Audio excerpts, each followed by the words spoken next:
자, 그럼 이번엔 다른 질문을 좀 드리도록 하겠습니다. 한국 투자가들이 관심이 많은 아파트에 대한 궁금증입니다. 우리 모두가 아는 바와 같이 베트남은 사회주의 국가지요. 토지는 국가 소유이므로 토지 사용권만 취득이 가능한데 외국인의 경우는 어떻게 되는 겁니까? 외국인의 경우에 소유권은 절대로 취득할 수 없고요. 네. 건물에 대한 소유권만 인정이 됩니다.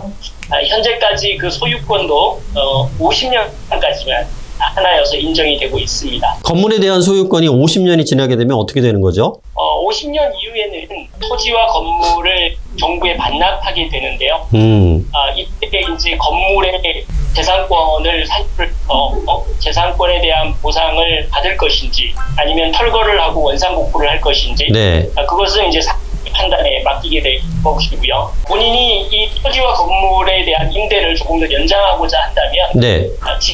에 대한 토지 추가 비용을 추가로 납부를 하고 49년에 하나여서 한 번 더 연장을 할 수 있는 것은 보호되고 있습니다. 아, 그럼 다시 49년 동안 장기 사용 연장을 할 수 있다는 말씀이시네. 총 99년까지 토지와 부동산에 대한 건물에 대한 소유권은 보호받을 수 있다고 보시면 되시겠습니다. 네, 100년에서 모질라는 99년간이군요. 그리고 또 하나, 정책적으로 외국인의 경우에는 상업주택 건설 프로젝트에 아파트만 구입이 가능하다는 얘기를 들었습니다. 이 내용이 맞습니까? 네, 맞습니다. 모든 주택, 베트남 시장에 나와 있는 모든 주택이나 부동산 아파트를 구입 가능한 것은 아닙니다. 조금만 부연 설명을 드리자면 네. 베트남 외국인 투자 또 활성화를 위해서 2017년에 부동산법을 개정을 합니다. 네. 2000년 이후에 베트남 정부에서는 외국인들이 직접 베트남에서 부동산 개발 허가를 받은 프로젝트에 인하여서 외국인들 또한 베트남에서 분양하는 프로젝트를 구매할 수 있는 그런 것들을 부동산 규제법을 좀 완화시켰죠. 네. 그래서 2017년 이후에 외국인이 소유할 수 있는 부동산으로 개발이 허용된 프로젝트의 하나여서 그 프로젝트의 30%만 외국인이 소유할 수 있도록 하였습니다. 한국에서 네. 레드북, 핑크북 이런 이야기를 들어보셨죠? 네, 많이 들었습니다. 좀 전에 위에서 설명드렸던 것과 같이 레드북은 토지 사용권을 말하는 거고요. 네. 핑크 그 토지 위에 건설되어져 있는 건축물에 대한 사용권을 말씀드리는 거죠. 그런데 이게 2017년 이후에는 레드북과 핑크북이 통합이 되어져서 현재는 핑크북만 사용되고. 네, 그렇군요. 확인이 필요한 정보 중에 외국인은 저가 아파트를 구입할 수 없다는 얘기도 들리는데 사실인가요? 먼저 말씀드리면 외국인들이 저가 아파트를 구매할 수 없다는 말씀은 사실이 아닙니다. 그렇습니까? 외국인들 아파트를 충분히 구매할 수 있고요. 네. 왜곡된 사실을 알고 계시는 이유가 아무래도 외국인들이 소유하고 있는 아파트가 저가일 경우가 많기 때문에 그런 것 같아요. 네. 사실 베트남 사람이 소유하고 있는 부동산이나 아파트를 외국인이 소유할 수 없는 것입니다. 또 말씀드렸듯이 2017년 이후에 개발된 프로젝트 내에 프로젝트를 처음부터 허가를 받을 때에 외국인도 구매할 수 있는 프로젝트로 허가를 받은 네. 저가 아파트라면 30% 내에서 외국인들도 저가 아파트를 구매할 수 있습니다. 참고로 외국인과 외국인에게는 불가합니다.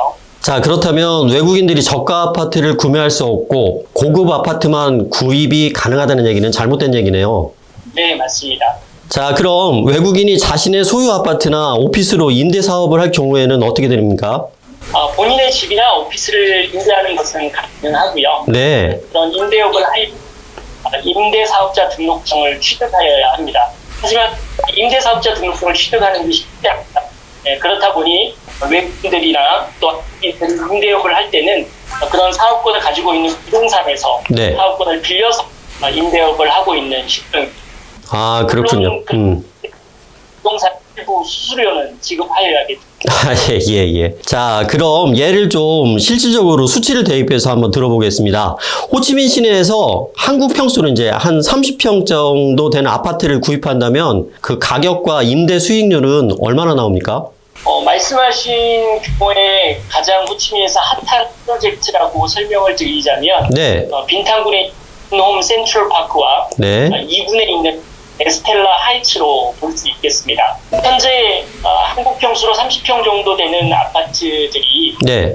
미화로 40에서 45만 불 정도의 거래가 이루어지고 있고요. 네. 임대 수수료 1,400불에서 1,500불 내외로 네. 임대가 이루어지고 있고 수익률로 따지면 연 한 4% 정도. 4% 정도. 네네. 호치민과 하노이 시내가 또 다르겠지만 호치민에 좀 집중해 보겠습니다.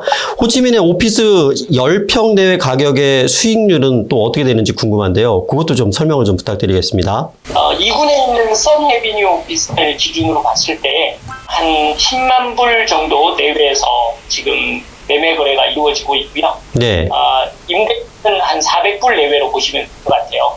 이윤으로 보면 한 4.5%의 수익률이 나옵니다. 그렇군요. 정통하셔갖고 뭐 귀에 쏙쏙 들어옵니다. 자, 그렇다면 외국인이 가장 선호하는 지역은 어디일까요? 현재 7군의 프미엄 신도시 많이 들어보셔서 아실 거예요. 네.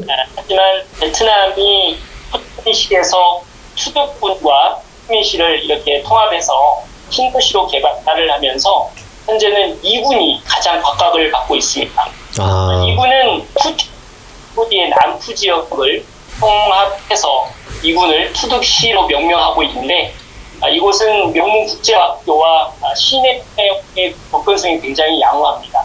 그래서 오래전부터 외국인들이 사는 데에 인프라와 편의시설이 완벽되어 있다 보니 현재는 7군보다 2군을 더 선호를 합니다. 그렇군요. 자, 중복되는 질문이긴 한데 혹시 한국인이 베트남의 아파트를 소유하여서 임대 또는 매매 거래를 한 경우에 구입 당시 가격, 뭐 위치, 투자 대비 수익률 등에 대한 정보도 같이 말씀해 주실 수 있을까요? 네. 제일 가장 가까운 분께서 2018년에 호치민 2군, 조금 전에 말씀드렸다듯 가장 핫한 지역인 호치민 2군 타오디언 지역에 마트 투베드를 매매를 했습니다. 네. 이걸 했는데 면적으로 따지면은 24스퀘어 한국 평수로 한 23평 정도 되는 아파트를 2와 15만 불에 매입을 했습니다. 네. 하나로 따지면은 한 6,500만 원 정도 그렇게 분양 매입을 하였는데 현재 4년이 지났습니다. 20불에 거래를 하고 있는 걸 제가 최근에 들었고요. 한 50% 정도 가격 상승을 했다고 볼 수 있겠네요. 수익률로 따지면 네. 한 6% 정도 되는 것 같습니다. 자, 그럼 50년 뒤에 지속성을 생각하지 않을 수가 없는데 소유권이 50년이 지난 후에 즉 그러니까 2068년이 되겠죠. 그 이유는 어떻게 됩니까? 2068년 그날이 꼭 오겠죠. 네, 저희가 베트남이 2017년에 부동산 개혁법을 내려서 그때부터 이제 외국인들 부동산을 소유할 수 있도록 그렇게 법이 규정이 됐습니다. 네네네. 현재 2017년부터 한 6년 정도 지났습니다. 네, 6년 정도 지났는데 앞으로 2068년까지 꽤 오랜 시간이 남았습니다. 그러네요. 44년, 40여 년이 넘게 남았네. 궁금해하는 점들이 굉장히 많긴 하나 베트남에서도 소유권 법적 법률이 있긴 하나 네. 이것들이 한 번도 시행력이 없기 때문에 네. 현재 정책을 소유권에 대해서 어떻게 된다, 어떻게 할 수 있다, 뭐 명확하게 말씀드리기는 좀 어렵지만 법적으로 보호받을 수 있는 부분이라면 네. 서두에 제가 말씀드렸듯이 부동산 프로젝트를 토지 사용권을 연장하고 부동산 소유권을 지가 상승분에 대한 비용을 더 추가 지불을 한 이후에 49년 정도 더 연장받을 수 있는 것은 법으로 보호되고 있다고 이렇게 말씀드릴 수 있을 것 같습니다. 네, 좀 전에 질문에 대한 복습이었던 것 같습니다. 자, 최근 한국에서는 동남아시아의 그 부동산 상품, 아파트나 오피스에 대한 투자에 대한 관심이 굉장히 많아지고 있습니다. 외국인에게 구입을 위한 대출 상품 같은 것도 존재합니까? 원칙적으로 베트남에서의 부동산 거래를 위한 대출은 네. 베트남 국민, 내국인에만 되는 걸로 알고 있습니다. 네네. 순간에 외국인도 대출을 받을 수 있다, 뭐 이런 말들이 있긴 하지만 네. 그건 외국은행이나 제2금융권을 통해서 대출을 받는 방법이긴 한데 거기에 대한 법률적인 보호라든지 절차라든지 이런 것들이 명확하게 나와 있지는 않습니다. 아, 네, 그렇군요. 자, 이제 마지막 질문입니다. 오늘 대화 중에 호치민의 투둑 신도시 개발, 그리고 지하철 개통, 도시 외곽 개발, 그 다음에 하노이의 스타레이크 시티 등 최첨단 도시 개발이 이제 지속적으로 이루어진다는 말씀을 해주셨었는데, 이에 맞춰서 호치민 부동산 주택 개발 정책에 대해서 아시는 부분이 있으시면 한 말씀 더 부탁드리도록 하겠습니다. 하노이와 마찬가지로 호치민 또한 도시화에 박차를 가하고 있습니다. 네. 호치민시 그룹 이야기를 빌려서 말씀을 드리자면 첫 번째로 신규 부동산 건설 프로젝트가 기술과 사회적 인프라 정비 계획이 개발되지 않은 지역부터 네. 2025년까지 새로운 콘도 건설 계획을 제안한다는 방침입니다. 반대로 말하자면 주택 개발이 호치민시의 사회 경제 개발 계획과 발맞춰야 한다는 것이겠지요.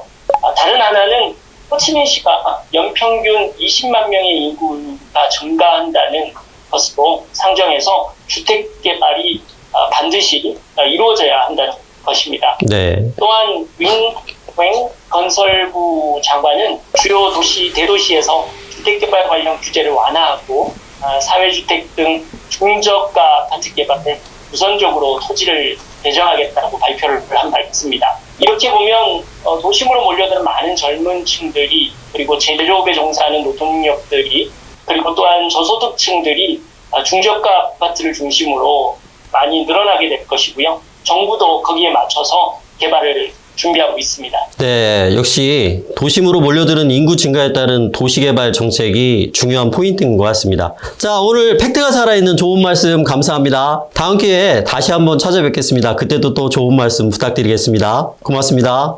네, 한림 부동산 TV 구독자 여러분, 오늘 이렇게 베트남 소식을 전해드릴 수 있어서 너무너무 감사했고요.